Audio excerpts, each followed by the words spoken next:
Hi, I'm sitting in the law offices of Malo and Marden. I'm sitting here with Randy Malo, who is agreed to speak with us today about a very important topic in healthcare, but one that many of us don't even want to think about, and that is advanced directives. So the first question I have for you today, Randy, is are advanced directives and living wills, are they the same thing? They are. They're exactly the same thing. The common usage is that they're living wills. The technical name of these documents is Advanced Healthcare Directives.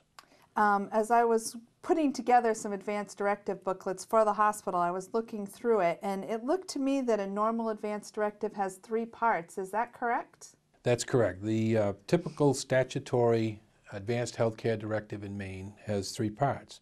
The first part is a power of attorney for healthcare. This segment of the directive is where the individual appoints another individual the authority to make healthcare decisions for them.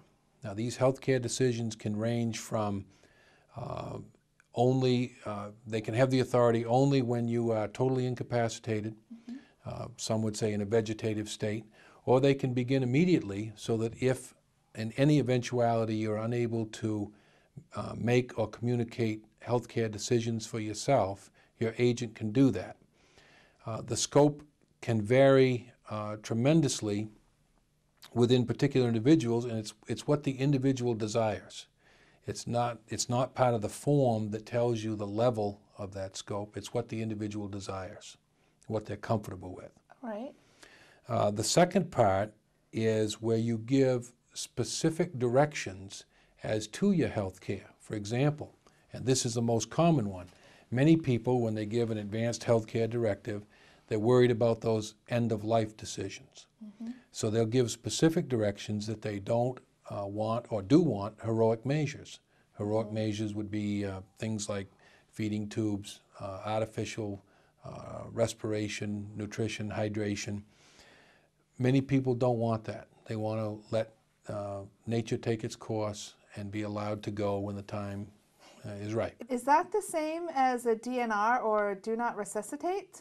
That is not. You Right. can indicate on your advanced healthcare directive or other documents that you DNR means that you do not want to be resuscitated in the event that you're unable to communicate that to people. Right. I'm told by the emergency people, the EMS people, that if they see a document posted in a residence, say, of an elderly person, they come and the person's not breathing, if there's a DNR document posted where they can find it, then they won't do that function. Right. That is typically not part of an advanced healthcare directive specifically, but it can be added. All right. Okay? Thank you. The third part of the normal advanced healthcare directive is instructions as to what is to happen to your body after you have expired. This would include things, for example, do you want to be an organ donor, and for what purpose? In the statutes in Maine, there are 4 stated purposes for organ donation. The normal one that everybody's aware of is for transplant. This is useful parts of your body that can help other people. Everybody's familiar with heart and lung transplants. Most people are familiar with corneal transplants. But there are many other uses for organ parts that we're not, as laymen, that we're not familiar with. So you can indicate for transplant only. You can also donate your body for research, for education, or for therapy.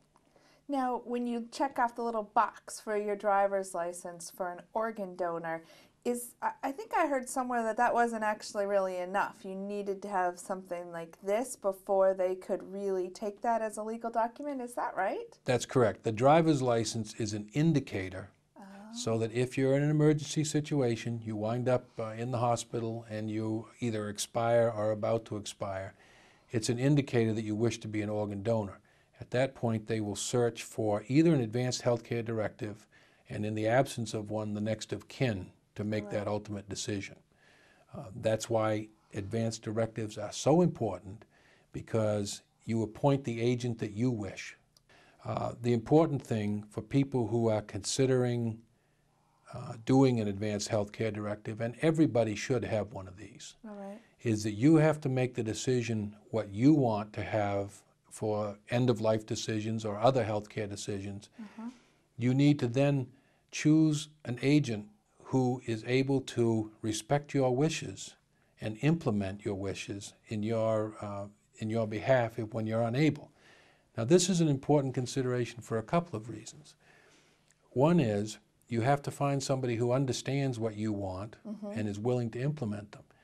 Secondly, you have to be considerate of that person and make sure that they are emotionally able to handle difficult decisions.